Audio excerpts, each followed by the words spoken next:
अस्सलामुअलैकुम स्टूडेंट्स, क्या हाल है। हमने अपने बेसिक कॉस्टिंग कॉन्सेप्ट्स को कवर करा है पिछले सेशंस तक।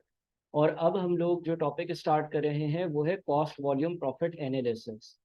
अच्छा देखिए, मैं जिस टॉपिक के सीक्वेंस में चलूंगा उसकी कोई लॉजिक होगी, और इसीलिए मैं सबसे पहले ब्रेक इवन एनालिसिस या कॉस्ट वॉल्यूम प्रॉफिट एनालिसिस के टॉपिक को कवर करूंगा। इस टॉपिक की जो बुनियाद है या बेसिक बातें हैं वो मैं पहले कवर करूंगा। फिर मैं किसी और टॉपिक को कवर करूंगा और फिर दोबारा इस टॉपिक पर आऊंगा। यानी कि हम इस टॉपिक को एक सेटिंग में कंप्लीट नहीं करेंगे। अलबत्ता इसको पहले कंप्लीट करना इसका कोई पर्पज़ है। इस टॉपिक के कुछ बुनियादी उसूल ऐसे हैं जो दूसरे चैप्टर्स में भी अप्लाई होते हैं। और पूरे कॉस्टिंग के कोर्स में आप ये देखेंगे या ये ऑब्जर्व करेंगे कि मुख्तलिफ चैप्टर्स एक दूसरे से इंटरलिंक्ड होते हैं। मिसाल के तौर पर जो चीज़ें आप कॉस्ट वॉल्यूम प्रॉफिट एनालिसिस में पढ़ोगे उसी तरह की चीज़ें मार्जिनल एंड एब्जॉर्प्शन कॉस्टिंग में आपको नजर आएंगी। वो मार्जिनल एब्जॉर्प्शन में जो पढ़ोगे उसी तरह की चीज़ें आपको ओवरहेड्स में समझ आएंगी या नजर आएंगी। ओवरहेड्स के चैप्टर में जो पढ़ोगे वो दीगर दूसरे चैप्टर्स में उसकी एप्लीकेशन आपको नजर आएगी। तो कॉस्ट अकाउंटिंग एक ऐसा सब्जेक्ट है जो बहुत ही क्लोजली इंटरलिंक्ड है। अब इसमें हर टीचर अपने हिसाब से सीक्वेंस को फॉलो करता है। मैं जनरली ये प्रेफर करता हूँ कि बेसिक कॉस्टिंग कॉन्सेप्ट से बच्चों को आ जाए तो उनको सीवीपी या कॉस्ट वॉल्यूम प्रॉफिट एनालिसिस पढ़ा दिया जाए, ताकि उन लोगों को फिक्स्ड और वेरिएबल कॉस्ट की अच्छी ग्रिप हो, बहुत सारी बातें समझ में आ रही हो उनसे रेलेवेंट, और आगे उनके लिए आसानी हो। तो मैं जो टॉपिक आज करूंगा वो है cost volume profit analysis, CVP analysis या ब्रेक इवन एनालिसिस। अच्छा, जब हम कॉस्ट वॉल्यूम प्रॉफिट एनालिसिस का टॉपिक पढ़ते हैं, हमारे टॉपिक का नाम है सीवीपी एनालिसिस, यानी कि कॉस्ट वॉल्यूम प्रॉफिट एनालिसिस, या इसको कभी कभार हम लोग ब्रेक इवन एनालिसिस भी कहते हैं। इस टॉपिक का पर्पस ये होता है कि आप ये टॉपिक में जो कॉन्सेप्ट्स पढ़ते हो उससे आप कंपनी को ये बता सकते हो कि भाई कितने यूनिट्स आप बेचोगे तो आप ब्रेक इवन पॉइंट पर आ जाओगे। आपने अगर एक सर्टेन अमाउंट का प्रॉफिट जनरेट करना है तो उसके लिए आपको कितने यूनिट्स बेचने चाहिए। या लेट से ये टॉपिक आपको हेल्प करता है ये बताने में कि आपकी कंपनी जो है उसकी जो सेल्स रेवेन्यू है, सेलिंग प्राइस की वैल्यू है, उसमें से कितना परसेंट कंट्रीब्यूशन होता है और कितना परसेंट वेरिएबल कॉस्ट होती है। फिर आप ये भी सीखते हो उस टॉपिक में कि मार्जिन ऑफ सेफ्टी कहाँ पर कंपनी का आ रहा है। अब ये जो बातें हैं, ये जो टर्म्स मैंने आप लोगों के साथ जिक्र करी, जब तक हम इसकी कुछ न्यूमेरिकल एग्जांपल्स नहीं देखेंगे तो हम इसमें माहिर नहीं हो सकते और इसको अच्छे से समझ नहीं सकते। ये बात आपने याद रखनी है कि सीवीपी एनालिसिस यानी कि कॉस्ट वॉल्यूम प्रॉफिट एनालिसिस या ब्रेक इवन एनालिसिस का जो टॉपिक है वो ये एज्यूम करता है कि हर तरह का आपका खर्चा या तो वेरिएबल होगा या तो फिक्स्ड होगा, या तो वेरिएबल होगा या तो फिक्स्ड होगा। तो चलें इस टॉपिक को एग्जाम्पल से स्टार्ट करते हैं। एक एग्जाम्पल के थ्रू इसकी मुख्तलिफ टर्म से फेमिलियर होते हैं, फॉर्मूलों से फेमिलियर होते हैं और उनकी एप्लीकेशन से फेमिलियर होते हैं।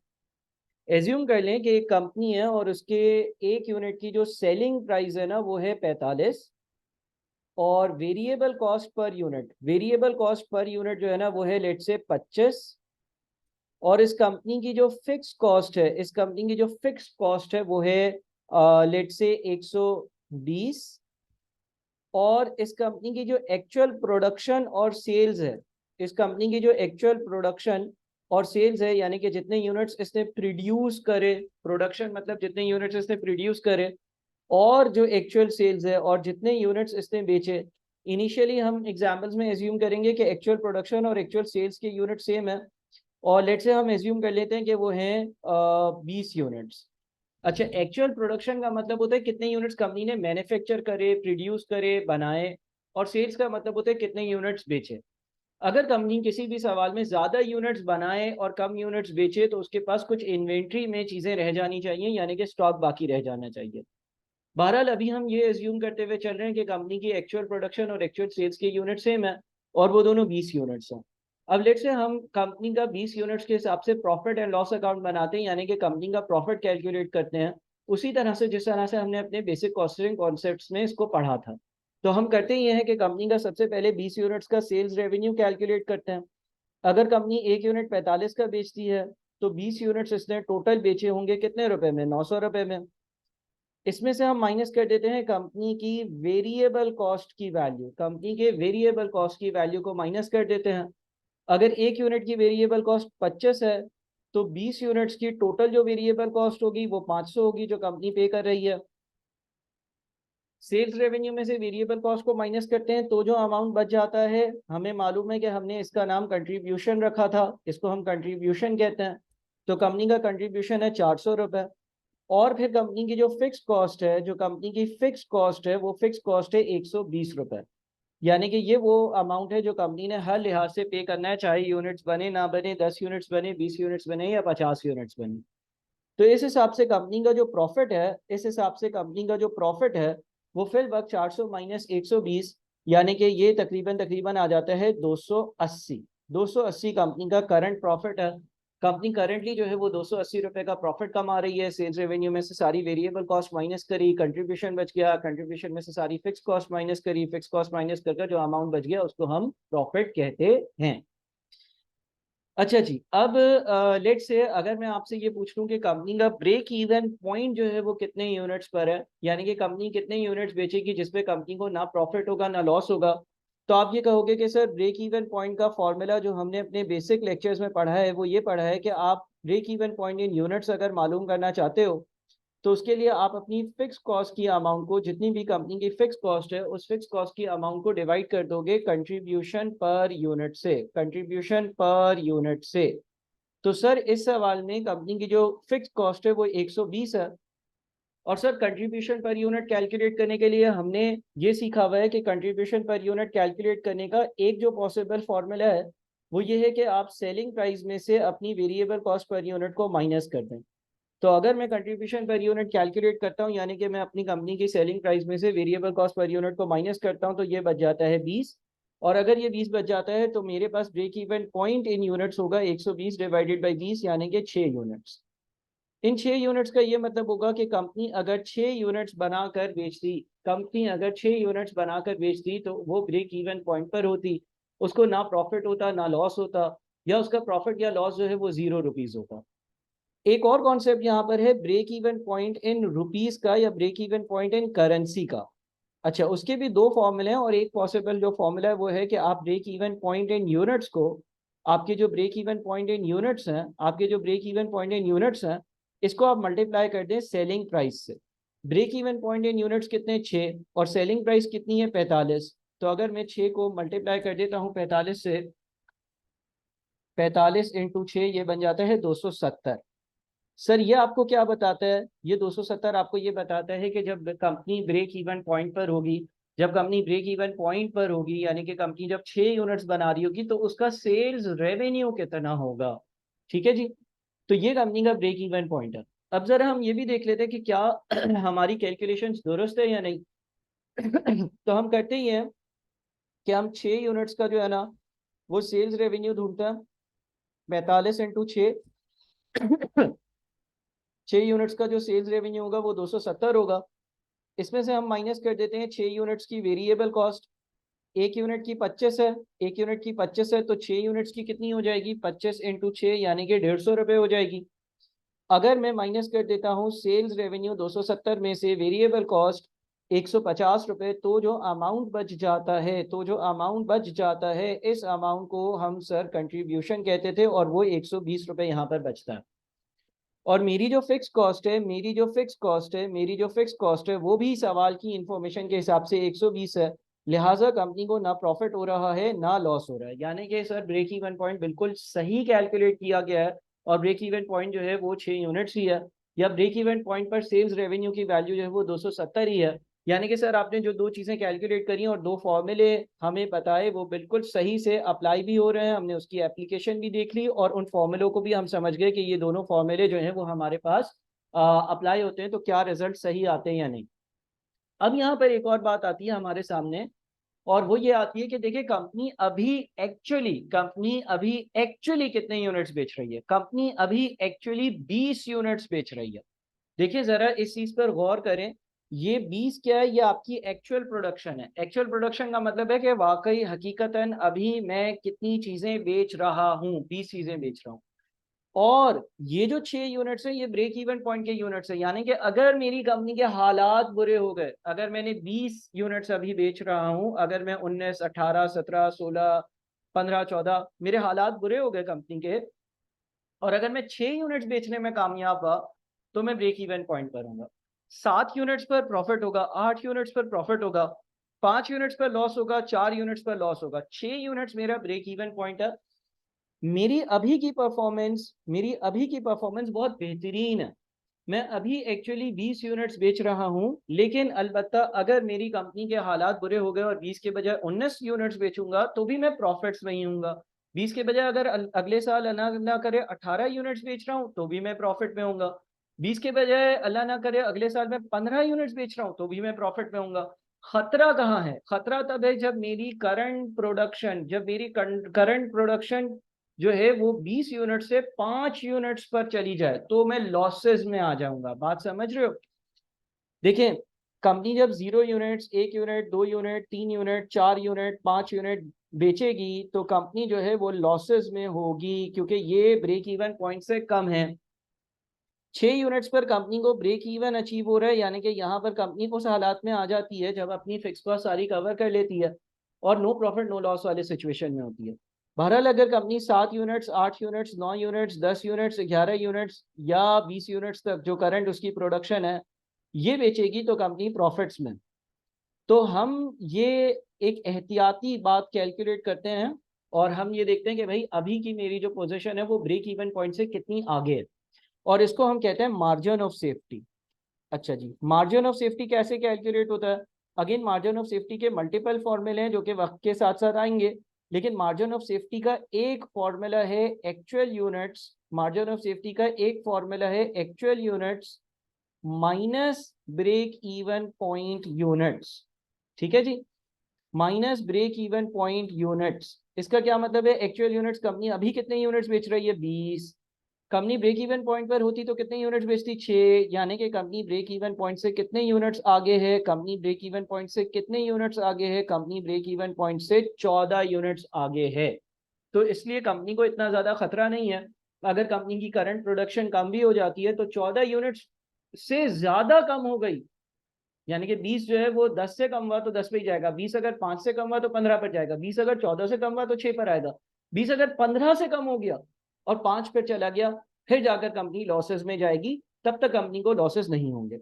तो यहाँ पर हमने एक और टर्म सीखी, एक और फॉर्मूला सीखा, और वो है मार्जिन ऑफ सेफ्टी का एक बेसिक वाला फॉर्मूला जो कि एक्चुअल यूनिट्स यानी कि जितने यूनिट्स आप बेच रहे हो माइनस ब्रेक इवन पॉइंट्स यानी कि जितने यूनिट्स पर आपका ब्रेक इवन पॉइंट है वो यूनिट्स। इससे हमें ये पता चल जाता है कि हमारे हालात कितने अच्छे हैं, हम कितनी बेहतर जगह पर हैं, या हम ब्रेक इवन पॉइंट से कितना आगे हैं। अच्छा जी, एक और चीज जो हमें सीखनी है, जो एक और आपका फॉर्मूला है वो है टारगेट प्रॉफिट का। अच्छा जी, टारगेट प्रॉफिट क्या होता है? देखिए, सम टाइम्स कुछ क्वेश्चंस में ऐसा होगा कि कंपनी ये बोल देगी कि भाई मेरा टारगेट है, मेरा एम है, मेरा मकसद है कि XYZ अमाउंट का प्रॉफिट मैं कमा सकूं। आप हमें ये बताओ कि इतना नफा, इतना प्रॉफिट कमाना हो तो हमें कितने यूनिट्स बेचने पड़ेंगे? ठीक है, सवाल क्या आएगा? सवाल कंपनी का सिनेरियो होगा, सिनेरियो में लिखा हुआ होगा जी कंपनी चाहती है कि उसको जो है ना वो 200 रुपए का प्रॉफिट हो, कंपनी चाहती है कि उसको 100 रुपए का प्रॉफिट हो, कंपनी चाहती है कि उसको 120 रुपए का प्रॉफिट हो। तो आप हमें बताएं या आप कंपनी को बताएं कि कंपनी को कितने यूनिट्स बेचने पड़ेंगे। अब इसकी एक मिसाल ले लेते हैं। लेट से इसी डेटा में एक सवाल आपके पास आया और सवाल ये बोलता है कि जनाब कंपनी चाहती है कि कंपनी को 400 रुपए का, $400 का प्रॉफिट हो।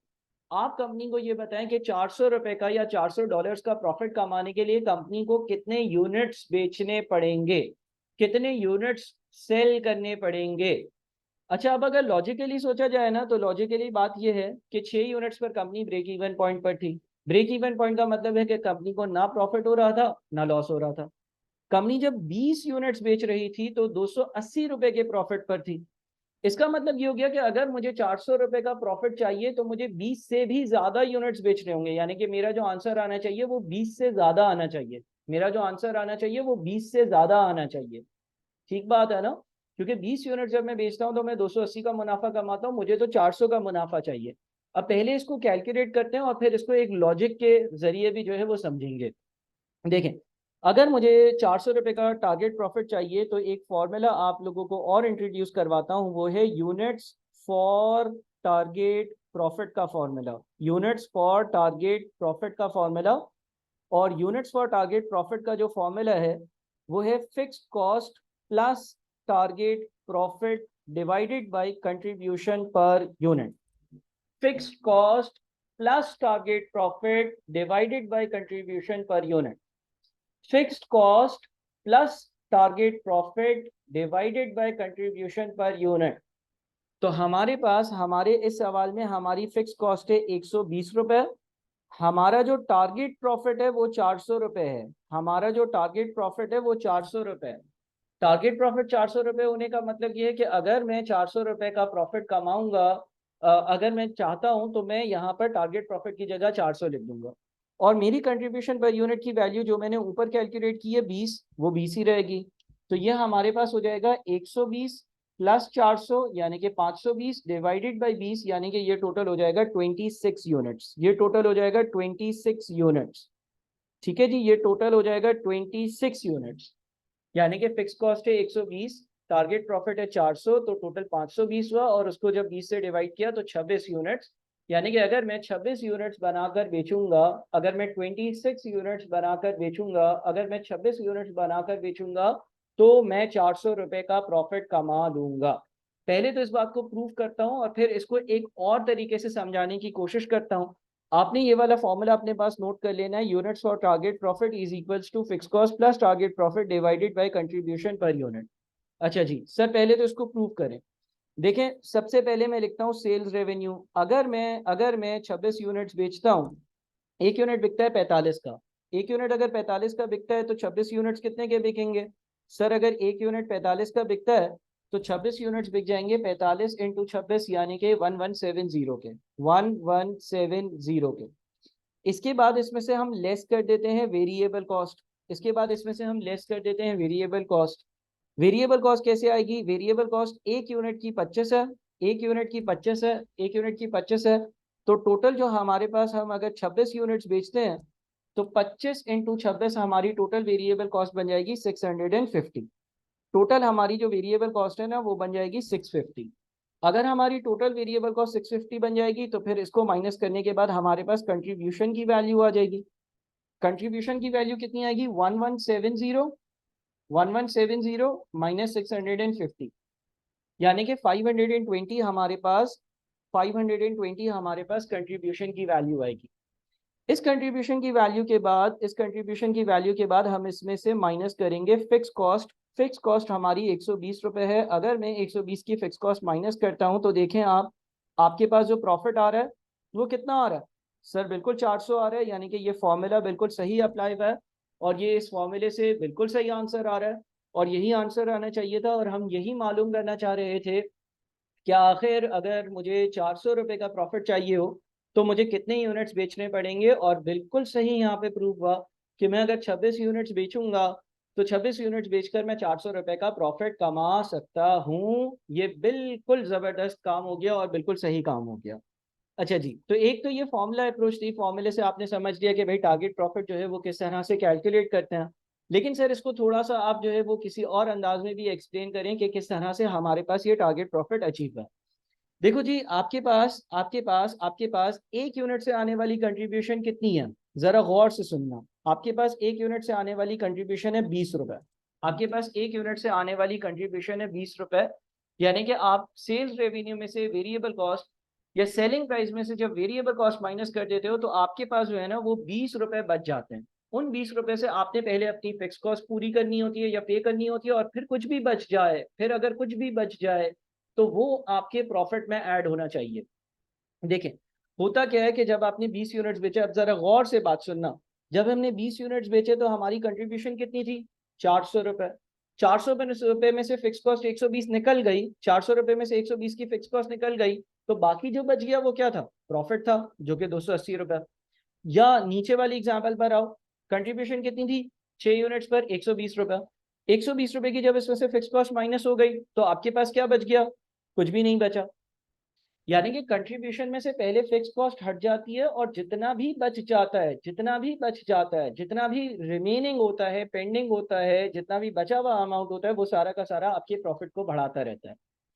इसको इस तरह से भी समझ सकते हो, जरा गौर से सुनना, कि हमारे पास देखो 20 यूनिट्स का प्रॉफिट एंड लॉस अकाउंट बना हुआ है ना, ये हमने जो प्रॉफिट एंड लॉस अकाउंट बनाया ये 20 यूनिट्स के लिए बनाया कि भाई 20 यूनिट्स के हिसाब से हमारे पास कितना सेल्स रेवेन्यू होगा, कितनी वेरिएबल कॉस्ट होगी, कितनी कंट्रीब्यूशन होगी, कितनी फिक्स कॉस्ट होगी, कितना प्रॉफिट होगा। अगर यही काम 21 यूनिट्स के लिए किया जाए तो आप जरा ये सोचिएगा कि क्या कैसे चीजें चेंज होंगी। सर अगर यही काम 21 यूनिट्स के लिए किया जाएगा, यही काम 21 यूनिट्स के लिए किया जाएगा तो 45 इंटू 21 होगा, 45 इंटू 21 होगा। 45 इंटू 21 कितना बनता है? 45 इंटू 21 जो है ना वो बन जाता है 945। 945। इसका मतलब ये हो गया कि सेल्स रेवेन्यू कितने से इंक्रीज हुआ? पहले 900 था, 20 यूनिट्स पर सेल्स रेवेन्यू 900, 21 यूनिट्स पर 945 है, यानी कि 45 से इंक्रीज हुआ। सर वेरिएबल कॉस्ट में क्या हो रहा है? वेरिएबल कॉस्ट जो है वो एक यूनिट की अगर 25 है तो 21 यूनिट्स की कितनी हो जाएगी? 21 यूनिट्स की 525 हो जाएगी। 21 यूनिट्स की 525 हो जाएगी। इसका मतलब वेरिएबल कॉस्ट में क्या हुआ? पहले 500 थी 20 यूनिट्स पर, 21 यूनिट्स पर वो 525 हो गई। तो भाई कंट्रीब्यूशन कहाँ चली जाएगी? कंट्रीब्यूशन कहाँ चली जाएगी? कंट्रीब्यूशन की जो अमाउंट है, कंट्रीब्यूशन की जो अमाउंट है वो चली जाएगी 945 माइनस 525 पर, यानी कि 420 पर चली जाएगी। यानी कि कंट्रीब्यूशन कितने से इंक्रीज हुई? कंट्रीब्यूशन पहले कितनी थी? कंट्रीब्यूशन पहले कितनी थी? पहले 400 थी। अब कितनी है? अब कितनी है? अब 420 है। सर इसको हम ऐसे भी कैलकुलेट कर सकते थे क्या कि एक यूनिट की कंट्रीब्यूशन 20 है तो अगर कंपनी 20 के बजाय 21 यानी कि एक यूनिट ज्यादा बनाएगी तो कंट्रीब्यूशन में एक यूनिट की कंट्रीब्यूशन का इजाफा होगा। बिल्कुल, बात समझे? अगर कंपनी 20 के बजाय 21 यूनिट्स बनाएगी तो कंपनी की जो कंट्रीब्यूशन 400 पर थी वो 420 पर चली जाएगी। यानी कि एक यूनिट जो एडिशनल बनाया है उसी की अमाउंट से सेल्स रेवेन्यू इंक्रीज हुआ है। एक जो एडिशनल यूनिट बनाकर बेचा है उसी की अमाउंट से वेरिएबल कॉस्ट इंक्रीज हुई है। एक जो एडिशनल यूनिट बनाकर बेचा है उसी की तो कंट्रीब्यूशन यहाँ पर इंक्रीज हुई है। और आपकी जो फिक्स कॉस्ट होती है वो कभी भी चेंज नहीं होती है। तो फिक्स कॉस्ट अभी भी, इस बार भी फिक्स कॉस्ट जो होगी आपकी वो 120 होगी। और इस हिसाब से आपके पास जो है ना वो 300 रुपए का क्या आ रहा होगा? 300 रुपए का प्रॉफिट आ रहा होगा। ठीक है जी। तो होता क्या है? होता यह है कि भाई जब आप ज्यादा यूनिट्स बनाते हो तो आपकी जो कंट्रीब्यूशन है ना वो इफेक्टिवली इंक्रीज हो रही होती है, फिक्स कॉस्ट इंक्रीज नहीं होती है। और जितने से कंट्रीब्यूशन इंक्रीज होती है, जितने से कंट्रीब्यूशन इंक्रीज होती है उतने से ही प्रॉफिट इंक्रीज होता है। देखें आपकी जब कंट्रीब्यूशन 400 थी, फिक्स कॉस्ट 120 थी, बचा हुआ 280 आपका प्रॉफिट था। आपकी कंट्रीब्यूशन 420 हो गई, यूनिट ज्यादा बने तो आपकी कंट्रीब्यूशन 420 हो गई। फिक्स कॉस्ट जो पहले 120 थी, फिक्स कॉस्ट जो पहले 120 थी वो अभी भी 120 है, और आपका जो प्रॉफिट है वो भी 20 से इंक्रीज हो गया। तो इस सवाल को सॉल्व करने का एक और तरीका भी था, और वो कॉमन सेंस वाला था। और वो ये था कि जनाब मेरा प्रॉफिट अभी है 280, 20 यूनिट्स पर मैं 280 का प्रॉफिट कमा रहा हूँ। जरा गौर से सुनिएगा इस बात को। 20 यूनिट्स पर 20 यूनिट्स पर 20 यूनिट्स पर मैं जो प्रॉफिट कमा रहा हूँ, 20 यूनिट्स पर मैं जो प्रॉफिट कमा रहा हूँ वो 280 कमा रहा हूँ। 20 यूनिट्स पर मैं 280 का प्रॉफिट कमा रहा हूँ। अगर मैं 20 के बजाय 21 यूनिट्स पर जाऊंगा तो प्रॉफिट 300 हो जाएगा। क्यों? क्योंकि एक यूनिट जो मैंने इजाफी बेचा उसकी कंट्रीब्यूशन है 20। जब मैं 20 के बजाय 21 यूनिट बेचूंगा तो कंट्रीब्यूशन में 20 का इजाफा आएगा, फिक्स कॉस्ट उतनी ही रहेगी। जितना भी कंट्रीब्यूशन में इजाफा होगा उतना ही प्रॉफिट में इजाफा होगा। अगर मैं 22 यूनिट्स बेचूंगा तो मेरा जो प्रॉफिट होगा वो 320 पर चला जाएगा। 23 यूनिट्स बेचूंगा तो मेरा प्रॉफिट 340 पर चला जाएगा। 24 यूनिट्स बेचूंगा तो मेरा प्रॉफिट जो है वो 300 एंड कितने पे चला जाएगा? 60 पर चला जाएगा। 25 यूनिट्स बेचूंगा तो मेरा प्रॉफिट कितने पे चला जाएगा? 380 पर चला जाएगा। और 26 यूनिट्स बेचूंगा तो मेरा प्रॉफिट 400 रुपए पर चला जाएगा। इसका मतलब ये हो गया कि हर एडिशनल यूनिट की वजह से, हर एडिशनल यूनिट की वजह से जितना इजाफा कंट्रीब्यूशन में आता है उतना ही इजाफा प्रॉफिट में आता है। ये एक और एंगल था इस बात को समझाने का। मैंने ये और ये इन दो पोजीशंस का प्रॉफिट एंड लॉस अकाउंट बनाया हुआ है। आप उसके बाद वाला प्रॉफिट एंड लॉस अकाउंट भी बना सकते हो। और आप इधर एक कंक्लूजन में बात लिख सकते हो कि increase increase in units sold, यानी कि जो यूनिट्स हमने बेचे अगर उसमें इंक्रीज हो, इंक्रीजेस इसकी वजह से क्या होता है? इसकी वजह से it increases contribution, it increases contribution and hence profit. And hence profit, ठीक है। Increase in unit sold increases contribution and hence profit. अगर आपके पास जो यूनिट सोल्ड है वो इंक्रीज होते हैं तो कंट्रीब्यूशन भी इंक्रीज होती है, कंट्रीब्यूशन भी इंक्रीज होती है तो प्रॉफिट में भी इजाफा होता है या इंक्रीज होता है। यहाँ तक जो आपने पढ़ा पहले तो आपने ये अच्छे से नोट करना है। अगर यहाँ तक वाली बातें मैं रिकॉल कर दूं तो हमने break even point in units ढूंढा, उसके लिए फिक्स कॉस्ट को हमने कंट्रीब्यूशन पर यूनिट से डिवाइड किया। Break even point in sales revenue के लिए break even point in units को सेलिंग प्राइस से मल्टीप्लाई किया। मार्जिन ऑफ सेफ्टी के लिए एक्चुअल यूनिट्स में से ब्रेक इवन पॉइंट के यूनिट्स को माइनस किया। यूनिट्स और टारगेट प्रॉफिट के लिए fix cost plus target profit दोनों को ऐड कर कंट्रीब्यूशन पर यूनिट से डिवाइड किया। यहाँ तक आप पहले देखेंगे, चीजें अच्छे से समझेंगे, और ये पीडीएफ फाइल चाहिए होगी तो आप मुझे ज़रा व्हाट्सएप करेंगे, मैं आपको इसकी पीडीएफ फाइल लाजमी तौर पर भेज दूंगा। ये मेरा व्हाट्सएप का नंबर है जिस पर आपको इसकी पीडीएफ फाइल मिल सकती है, और जिसमें से आपको फिर कोई चीज़ लिखने की ज़रूरत नहीं है। आप तेज़ी तेज़ी से लेक्चर्स देखें और फिर पढ़ी हुई पीडीएफ फाइल को अच्छे से गो थ्रू करें तो आपको सारी बातें समझ में आ जाएंगी। यहाँ तक नोट कर काइंडली आगे बढ़िएगा। अब हम अपनी अगली एग्जाम्पल पर आते हैं इसी वीडियो में, लेकिन आपने यहाँ तक जो हमने बातें करी थी वो अपने पास लिखनी है, नोट डाउन करनी है। एक और एग्जाम्पल बनाता हूँ। लेट से मेरी जो सेलिंग प्राइस है वो है 50, मेरी जो सेलिंग प्राइस है वो 50 है। मेरी जो वेरिएबल कॉस्ट पर यूनिट है, वेरिएबल कॉस्ट पर यूनिट है वो 30 है। मेरी वेरिएबल कॉस्ट पर यूनिट 30 है। और मेरी जो फिक्स कॉस्ट की वैल्यू है, मेरी जो फिक्स कॉस्ट की वैल्यू है वो है 180। अगर मुझसे ये इंफॉर्मेशन देके पूछा जाए कि ब्रेक इवन पॉइंट कितना है, तो सबसे पहला काम मैं करूंगा कि मैं कंट्रीब्यूशन पर यूनिट कैलकुलेट करूंगा। कंट्रीब्यूशन पर यूनिट का फॉर्मूला है selling price minus variable cost per unit. Selling price मेरी 50 है और वेरिएबल कॉस्ट पर यूनिट जो है वो मेरी 30 है। तो इस हिसाब से जो मेरा कंट्रीब्यूशन पर यूनिट आ जाएगा वो 20 आ जाएगा। फिर अगर मुझसे ब्रेक इवन पॉइंट पूछा हुआ है और break even point in units पूछा है, break even point in units पूछा है, तो उसके लिए मैं अपनी फिक्स कॉस्ट को डिवाइड कर दूंगा कंट्रीब्यूशन पर यूनिट से। मेरी जो फिक्स कॉस्ट की वैल्यू है वो 180 है और कंट्रीब्यूशन पर यूनिट की वैल्यू मैंने 20 कैलकुलेट करी है, यानी कि 9 यूनिट्स मेरा break even point in units आ रहा है। यानी कि मैं 9 यूनिट्स बनाकर बेचता हूँ तो मुझे ना प्रॉफिट होता है ना लॉस होता है। अगर मुझसे पूछा जाए कि भाई break even point in rupees भी बता दो, तो break even point in rupees बताने के लिए मैं break even point in units को, break even point in units को मल्टीप्लाई कर देता हूँ सेलिंग प्राइस से। मेरे पास जो break even point in units आ रहा है वो 9 यूनिट्स आ रहा है और सेलिंग प्राइस जो आ रही है वो 50 आ रही है। और अगर मैं 9 को 50 से मल्टीप्लाई करता हूँ तो मुझे पता चलता है कि भाई 450 की सेलिंग प्राइस होगी या सेल्स रेवेन्यू होगा जब मेरा ब्रेक इवन पॉइंट अचीव हो रहा होगा। अगर कोई मुझे ये बोलता है कि इसको प्रूफ करो और प्रॉफिट एंड लॉस अकाउंट बनाओ, तो मैं इसका अगर प्रॉफिट एंड लॉस अकाउंट बनाऊंगा तो मैं 50 को मल्टीप्लाई कर दूंगा कितने से, सेल्स रेवेन्यू एक कैलकुलेट करने के लिए यूनिट से मल्टीप्लाई करूंगा, 450 आएगा। इसमें से अपनी वेरिएबल कॉस्ट को माइनस कर दूंगा। मेरे पास एक यूनिट की वेरिएबल कॉस्ट 30 है, तो 9 यूनिट्स की जो वेरिएबल कॉस्ट होगी वो 270 हो जाएगी। जब मैं 270 की वेरिएबल कॉस्ट को कर दूंगा माइनस, तो मेरे पास कंट्रीब्यूशन की वैल्यू बच जाएगी। कंट्रीब्यूशन मेरी जो होगी वो हो जाएगी 450 माइनस 270, यानी कि ये आ जाएगी 180। 180 की कंट्रीब्यूशन की वैल्यू में से मैं माइनस कर दूंगा अपने फिक्स कॉस्ट की वैल्यू। फिक्स कॉस्ट मेरी 180 है, तो मेरे पास प्रॉफिट या लॉस कुछ भी नहीं होगा, यानी कि मैं ब्रेक इवन पॉइंट पर हूँ। मैं प्रॉफिट या लॉस कुछ भी नहीं जनरेट कर रहा, नो प्रॉफिट नो लॉस या ब्रेक इवन पॉइंट है, यानी कि जो चीजें दी थी उसके हिसाब से ये वर्किंग बिल्कुल सही है।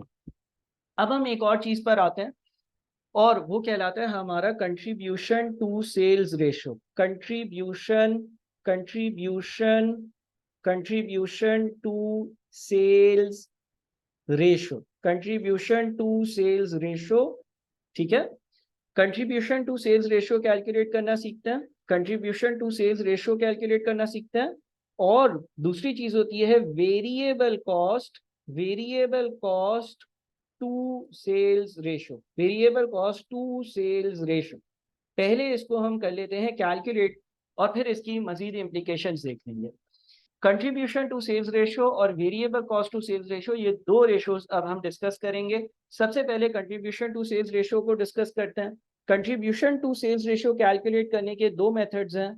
मेथड नंबर 1 ये है कि आप कंट्रीब्यूशन पर यूनिट को, कंट्रीब्यूशन पर यूनिट को, कंट्रीब्यूशन पर यूनिट को डिवाइड कर दो सेलिंग प्राइस से, डिवाइड कर दो सेलिंग प्राइस से और मल्टीप्लाई कर दो 100 से।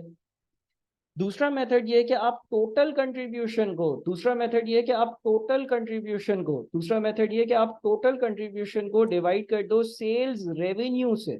दूसरा मेथड ये है कि आप टोटल कंट्रीब्यूशन को डिवाइड कर दो सेल्स रेवेन्यू से और मल्टीप्लाई कर दो 100% से। अगर हम पहला वाला मेथड फॉलो करते हैं तो इस सवाल में हमारे पास कंट्रीब्यूशन पर यूनिट की जो वैल्यू आ रही है वो आ रही है 20, हमारी जो सेलिंग प्राइस है वो 50 है, और अगर हम इसको 100 से मल्टीप्लाई कर कर एक परसेंटेज कैलकुलेट कर लेते हैं तो 20 डिवाइडेड बाई 50 इंटू 100 जो है वो बनेगा 40%, 40% बनेगा। और अगर हम मेथड नंबर 2 यूज करते हैं तो मेथड नंबर 2 में हमें कंट्रीब्यूशन, टोटल कंट्रीब्यूशन की वैल्यू चाहिए होगी, चाहे वो 2 यूनिट्स की हो, 4 यूनिट्स की हो, 6 यूनिट्स की हो।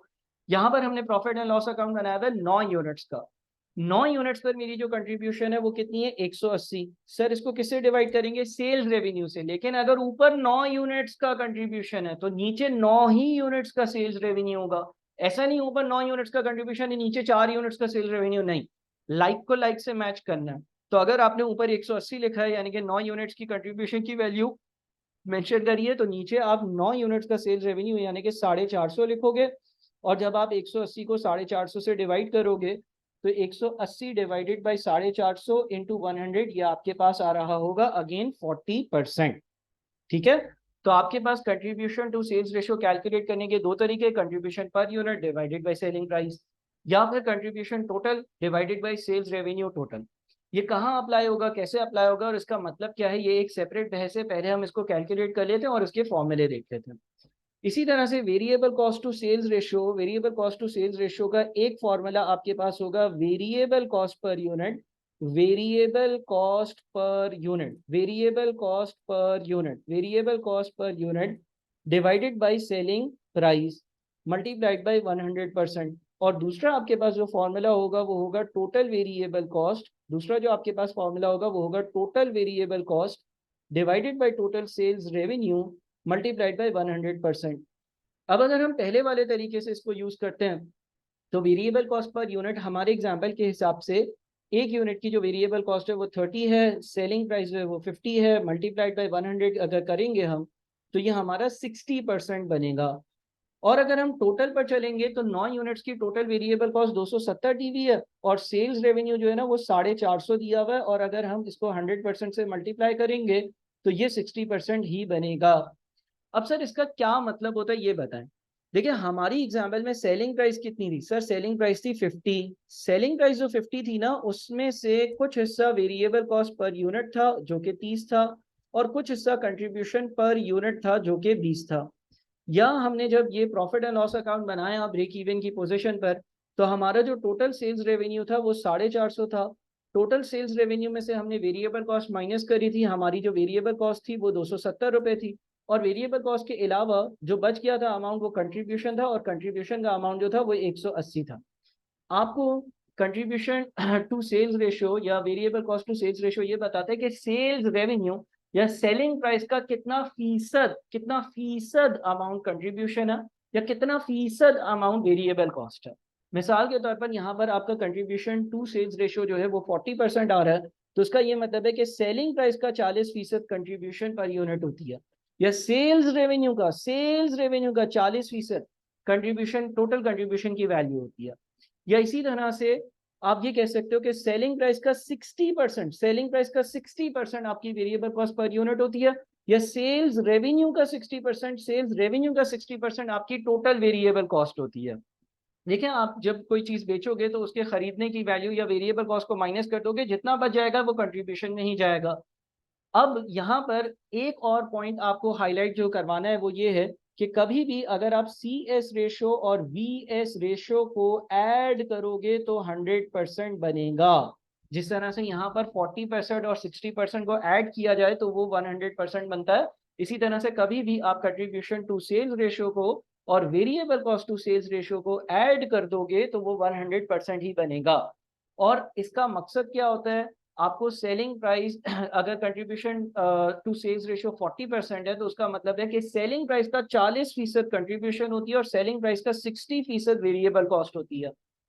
अब यहाँ पर लेट से अगर कोई सवाल आपके पास ऐसा आ जाए, इसी से सवाल बनाता हूँ आपके पास कोई सवाल ऐसा आ जाए जो बोले कि भाई एक कंपनी है और उस कंपनी की जो सेलिंग प्राइस है ना, उस कंपनी की सेलिंग प्राइस 50 है, और उसका जो CS रेशो है, उसका जो CS रेशो है वो 40% है। ठीक है, आपके पास एक सवाल आया और उस सवाल ने बोला भाई एक कंपनी की सेलिंग प्राइस 50 रुपए है और उसका जो CS ratio, contribution to sales ratio 40% है। इसका मतलब ये होता है कि सेल्स रेवेन्यू का 40, सेलिंग प्राइस का या सेल्स रेवेन्यू का 40% कंट्रीब्यूशन होती है। अगर सेलिंग प्राइस है तो उसका 40% कंट्रीब्यूशन पर यूनिट होती है, अगर सेल्स रेवेन्यू है तो उसका 40% कंट्रीब्यूशन की वैल्यू होती है। और आपसे ये पूछ लिया जाए कि अगर सेलिंग प्राइस 50 रुपए है, अगर CS रेशो 40% है, तो आप ये बताओ कि कंट्रीब्यूशन पर यूनिट कितना होगा। तो आप ये कह सकते हो कि जनाब कंट्रीब्यूशन पर यूनिट कैलकुलेट करना कोई मुश्किल बात नहीं है, क्योंकि अगर मेरे पास सेलिंग प्राइस जो है वो है 50 रुपए और CS रेशो है 40%, तो सेलिंग प्राइस का 40%, सेलिंग प्राइस का 40% मेरे कंट्रीब्यूशन पर यूनिट की वैल्यू होगी। यानी कि मैं ये कह सकता हूँ कि जो मेरी सेलिंग प्राइस होगी, जो मेरी सेलिंग प्राइस होगी वो तो सवाल में 50 दी हुई है, जो मेरा CS रेशो है वो 40% दिया हुआ है, विच मीन्स के मेरी जो कंट्रीब्यूशन पर यूनिट की जो वैल्यू होगी वो होगी 50 का 40%, यानी कि 20 रुपए। बात समझ में आ रही है? तो सवाल इस तरह का आ सकता है कि आपको सेलिंग प्राइस दी हुई हो और आपको CS रेशो दिया हुआ हो और आपसे ये पूछ लिया जाए कि कंट्रीब्यूशन पर यूनिट बताओ। इसी तरह से आपसे ये भी पूछ लिया जा सकता है, इसी तरह का सवाल देकर, इसी तरह का सवाल देकर आपसे ये भी पूछ लिया जा सकता है कि भाई आप कंपनी की वेरिएबल कॉस्ट पर यूनिट बता दो। अब वेरिएबल कॉस्ट पर यूनिट बताने के लिए आप दो काम कर सकते हो। वेरिएबल कॉस्ट पर यूनिट बताने के लिए आप दो काम क्या कर सकते हो। देखो, अगर CS रेशो 40% है, अगर CS रेशो 40% है, तो आपका जो VS रेशो होगा, यानी कि वेरिएबल कॉस्ट टू सेल्स का जो रेशो होगा, VS रेशो जो होगा वो 60% होगा, यानी कि वेरिएबल कॉस्ट टू सेल्स का रेशो 60% होगा। हमने ये मालूम किया या ये पता किया कि 100% टोटल होता है, उसमें से अगर CS रेशो 40% है तो बचा हुआ 60% VS रेशो होगा। तो वेरिएबल कॉस्ट पर यूनिट को मालूम करने के लिए सेलिंग प्राइस को मल्टीप्लाई कर देंगे हम VS रेशो से। वेरिएबल कॉस्ट पर यूनिट मालूम करने के लिए हम सेलिंग प्राइस को VS रेशो से मल्टीप्लाई कर देंगे, यानी कि हम लिख देंगे 50 मल्टीप्लाइड बाई 60%। अब जब मैं 50 को 60% से मल्टीप्लाई करूंगा तो मेरे पास मेरी वेरिएबल कॉस्ट पर यूनिट आ जाएगी और वो आएगी 30। एक तरीका ये है। दूसरा तरीका ये है कि हमें ये मालूम है कि भाई कंट्रीब्यूशन पर यूनिट जो है उसका फॉर्मूला होता है selling price minus variable cost per unit. ठीक है जी। तो अगर वेरिएबल कॉस्ट पर यूनिट जो है वो लेफ्ट साइड पे ले आऊं, minus variable cost per unit है, लेफ्ट साइड पर आएगा तो plus variable cost per unit बन जाएगा। सेलिंग प्राइस को राइट साइड पर ही रहने दूं और जो कंट्रीब्यूशन पर यूनिट जो लेफ्ट साइड पर पॉजिटिव है उसको राइट साइड पे ले आऊंगा तो वो कंट्रीब्यूशन पर यूनिट बन जाएगा। तो इसका मतलब ये हो गया कि अगर मैं 50 में से कंट्रीब्यूशन पर यूनिट, अगर मैं ये वाली वर्किंग कर चुका हूं, अगर मैं ये वाली वर्किंग कर चुका हूं, तो मैं सेलिंग प्राइस में से कंट्रीब्यूशन पर यूनिट को माइनस कर कर भी वेरिएबल कॉस्ट पर यूनिट को मालूम कर सकता हूं। तो यहाँ पर हमें ये नोट करना है कि कंट्रीब्यूशन पर यूनिट कैलकुलेट करने के लिए सेलिंग प्राइस को CS रेशो से भी मल्टीप्लाई किया जा सकता है। वेरिएबल कॉस्ट पर यूनिट मालूम करने के लिए सेलिंग प्राइस को VS रेशो से भी मल्टीप्लाई किया जा सकता है, या वेरिएबल कॉस्ट पर यूनिट को मालूम करने के लिए सेलिंग प्राइस में से कंट्रीब्यूशन पर यूनिट को भी माइनस किया जा सकता है। आपके पास सेम आंसर आ रहा होगा। ठीक है जी। वापस से हम एक एग्जांपल और लेते हैं और इसमें जरा एक और चीज अप्लाई करते हैं। लेट से मेरी सेलिंग प्राइस है 60, मेरी जो वेरिएबल कॉस्ट पर यूनिट है, मेरी जो वेरिएबल कॉस्ट पर यूनिट है वो मैं कह लेता हूं कि वो है लेट से 36। ठीक है जी। तो सेलिंग प्राइस 60 है, वेरिएबल कॉस्ट पर यूनिट जो है वो 36 है, और लेट से मैं अपनी जो फिक्स्ड कॉस्ट है, मैं अपनी फिक्स्ड कॉस्ट जो है वो कह देता हूँ कि वो है 96। मैं अपनी फिक्स्ड कॉस्ट कह देता हूँ 96। अब मैं आपसे पूछता हूँ कि भाई कंपनी का break even point in units बताओ। तो आप बोलोगे कि सर कंट्रीब्यूशन पर यूनिट की जो वैल्यू होगी वो होती है selling price minus variable cost per unit. तो अगर कंट्रीब्यूशन पर यूनिट की वैल्यू अगर आप निकालेंगे तो 60 की सेलिंग प्राइस है और उसमें से आप 36 की variable cost per unit minus करेंगे तो 24 आपकी कंट्रीब्यूशन पर यूनिट आएगी। अगर आप break even point in units निकालेंगे, अगर आप break even point in units calculate करेंगे तो break even point in units calculate करने के लिए फिक्स कॉस्ट को कंट्रीब्यूशन पर यूनिट से डिवाइड किया जाता है। आपकी अगर फिक्स कॉस्ट जो है वो 96 है और कंट्रीब्यूशन पर यूनिट जो है वो 24 है, तो आपका जो ब्रेक इवन पॉइंट होगा 96 डिवाइडेड बाई 24, वो 4 यूनिट्स आ रहा होगा। यानी कि कंपनी जब 4 यूनिट्स बनाकर बेचेगी तो कंपनी को ना प्रॉफिट होगा ना लॉस होगा।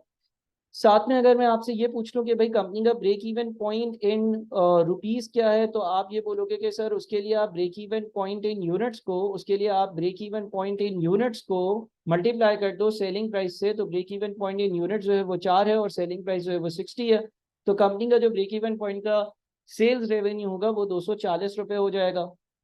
अगर कोई मुझसे ये बोले कि इसका प्रॉफिट एंड लॉस अकाउंट बनाओ, तो मैं बोलूंगा कि भाई 4 यूनिट्स अगर कंपनी बेचती है और एक यूनिट अगर 60 का बेचती है, तो कंपनी का टोटल सेल्स रेवेन्यू 240 रुपये होगा। कंपनी की फिर इसमें से हम वेरिएबल कॉस्ट माइनस करते हैं। वेरिएबल कॉस्ट माइनस करने के लिए 4 यूनिट्स हैं और एक यूनिट की वेरिएबल कॉस्ट 36 है। तो 4 यूनिट्स की वेरिएबल कॉस्ट जो है वो टोटल 144 हो जाएगी। 144 की अगर हम वेरिएबल कॉस्ट को माइनस करेंगे तो मेरे पास कंट्रीब्यूशन की वैल्यू आ जाएगी। कंट्रीब्यूशन की जो वैल्यू होगी, कंट्रीब्यूशन की जो वैल्यू होगी वो हो जाएगी हमारे पास 240 माइनस 144 यानी कि 96 की। और मेरी फिक्स कॉस्ट जो है वो कितनी है, मेरी फिक्स कॉस्ट भी 96 है। और अगर मेरी फिक्स कॉस्ट भी 96 है तो मेरे पास ना प्रॉफिट होगा ना लॉस होगा, यानी कि मैं जीरो वाली पोजीशन पर आ रहा हूँ। अब यहाँ पर अगर मैं सी एस रेशियो कैलकुलेट करूं और वी एस रेशियो कैलकुलेट करूं, तो मेरा जो सी एस रेशियो यानी कि कंट्रीब्यूशन टू सेल्स का जो रेशियो होगा वो हो जाएगा 24 डिवाइडेड बाई 60 इंटू 100%, क्योंकि कंट्रीब्यूशन 24 की है और जो सेलिंग प्राइस है वो 60 की है, और ये बन जाएगा कितना 40%। यहाँ पर भी 40% बन रहा है। और अगर मैं variable cost to sales ratio calculate करूं तो मैं 36 को 60 से डिवाइड कर 100 से मल्टीप्लाई करूंगा। और जब मैं 36 को 60 से डिवाइड कर और 100 से मल्टीप्लाई करूंगा तो ये आ रहा है अगेन 60%। तो ये आपका सी एस रेशियो या वी एस रेशियो होगा। अच्छा, अब यहाँ पर एक और बात मुझे करनी है और वो ये है कि देखें break even point in rupees, break even point in rupees के लिए हमने ये सीखा है कि भाई break even point in units को, break even point in units को सेलिंग प्राइस से कर दिया जाए मल्टीप्लाई। अब इसका एक और फॉर्मूला भी होता है। अच्छा, अगर मैं इसको एक्सपैंड करूं, break even point in units कैसे आता है, fix cost divided by contribution per unit multiplied by selling price. ठीक है, इस तरह से हमारे पास break even point in rupees आ सकता है, क्योंकि break even point in unit जो है वो fixed cost divided by contribution per unit है और उसको आप फिर सेलिंग प्राइस से मल्टीप्लाई करते हो, तो इस तरह से आपके पास ये वाली वैल्यू आ जाती है। अच्छा, मैथ्स का एक रूल है कि लेट से अगर ए, सुनिएगा जरा गौर से, ए के नीचे लिखा हुआ हो बी डिवाइडेड बाई सी, ए के नीचे लिखा हो बी डिवाइडेड बाई सी, सुनिएगा जरा गौर से, mathematically A divided by B divided by C लिखा हुआ हो तो इसका मतलब होता है ए डिवाइड हो रहा है बी ओवर सी से।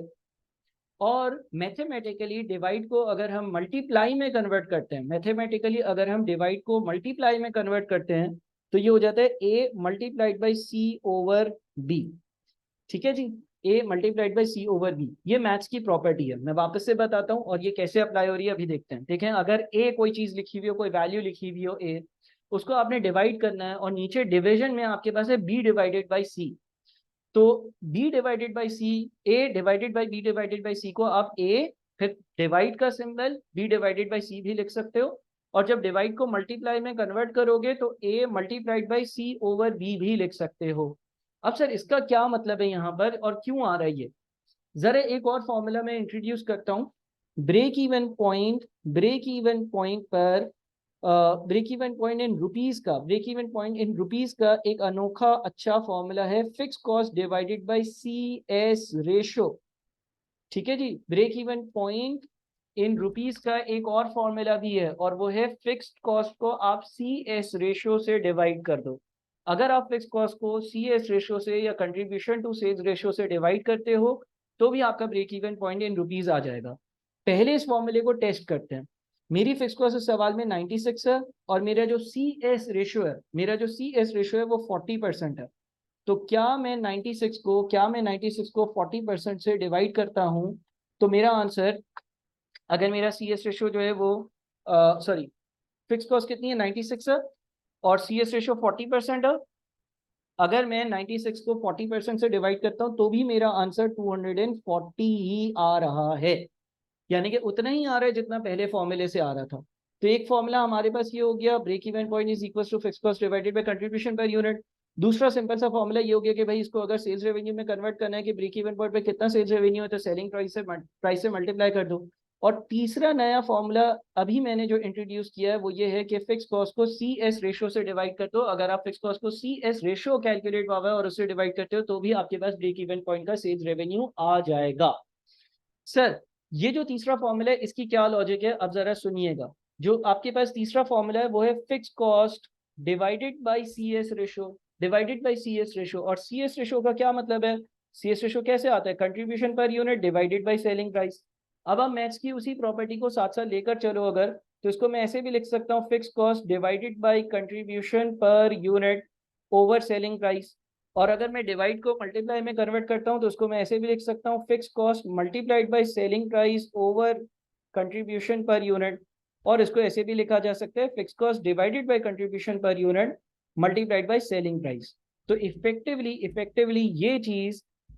ये जो ऊपर वाली चीज है, अगर हम इसको एक्सपैंड करते हैं या इसको सॉल्व करते हैं, ये जो फॉर्मूला हमने बना लिया था अगर हम इसको सॉल्व करते हैं तो हम इस जगह पर पहुंच जाएंगे मैथमेटिकली, और मैथमेटिकली ये चीज यही बनेगी, यानी कि दोनों चीजें एक दूसरे के बराबर हैं।